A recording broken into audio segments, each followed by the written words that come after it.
So let's say you want to print some interlocking parts like these two right here. What you have to do when you're creating or when you're designing for interlocking parts is you have to account for clearance, for tolerance. So what clearance is the space that beneath interlocking parts that allows them to have a good fit together. So I have these two bodies here, body 1 and body 2, and I'll show you what they actually are. So I move body 1 out, and as you can see, body 1 is basically a box with a cylinder that fits into body 2 is a box with a cylinder that fits into body 1 with a hole. So the body 2 has a cylinder whose diameter is slightly smaller than the hole in body 1 right here. So I'm going to go ahead and show you guys how to account for that. So let's go ahead and start with creating our boxes again. So this time I'm going to actually define them. I'm going to make it about 2 inches by 2 inches. And as you notice, when we fully dimension a sketch and it's fully constrained, the lines turn black, and that basically just means everything is completely constrained and dimensioned for. So I'm going to stop that, and I'm going to extrude this out to about 2 inches again. Okay, perfect. And then I'm going to go ahead and I'm going to offset this plane from here. I'm going to offset it about, let's say, about 4 inches. Okay. And I'm going to go ahead and create another box on top of that plane that I just created.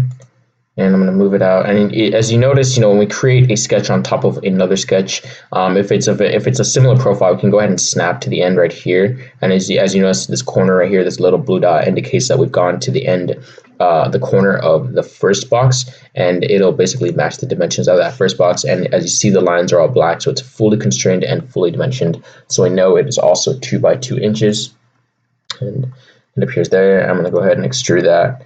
I'm going to go extrude it up to 2 inches. Okay, perfect.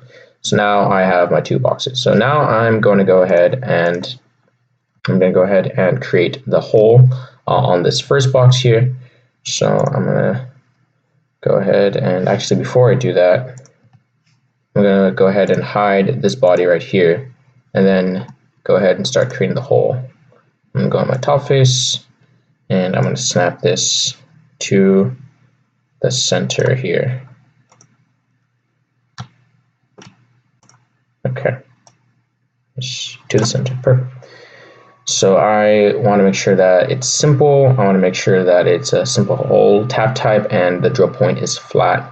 I want it to go in about 1 inch, and I want it to be about 1 inch in diameter. So I like the way that looks. I'm going to click OK.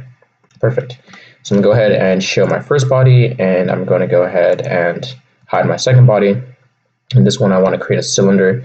So I'm going to go ahead and create a circle here,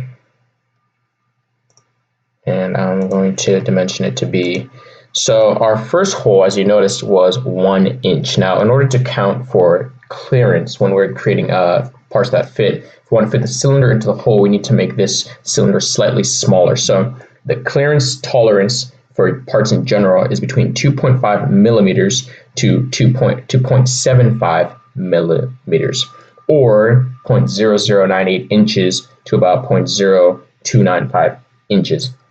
So when you're creating, something that fits another part, you want to make it slightly smaller according to those dimensions. And there's all sorts of dimensions that you can account for in terms of like the filament you're using, the size of your model.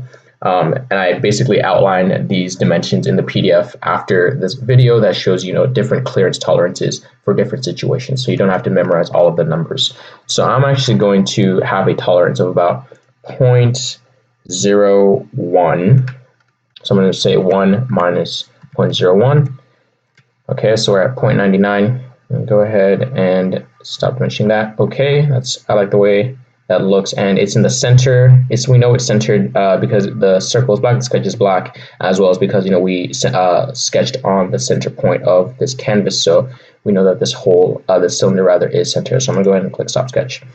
Now I'm going to extrude it out, and basically the same thing applies for extrusion. You want to make sure that you account for the dimensions. So if you remember, a hole was a 1 inch depth, so I want to make this 1 minus 0.01. And go ahead and enter, and all right, I like the way that looks. Perfect. All right, so now I'm going to move this body down into this body to show you guys how they interlock. So go ahead and highlight that. I'm going to click move, and I'm going to move it all the way down in there. Click OK. All right, and you see it's a pretty nice fit. It looks like it would fit very snugly into that hole right there. If you want to see a more accurate view, a more representative, you can go ahead and click inspect and click section analysis and click the top face, and then go ahead and bring this all the way down. And as you can see, I'm going to click OK. And as you can see, if I go ahead and go onto my top face, it is pretty centered. That's exactly centered. And you know, there's a little bit of breathing room right there, just a little bit of space, so that way when we after 3D printing it, it can actually fit into our hole here after we've accounted for tolerances.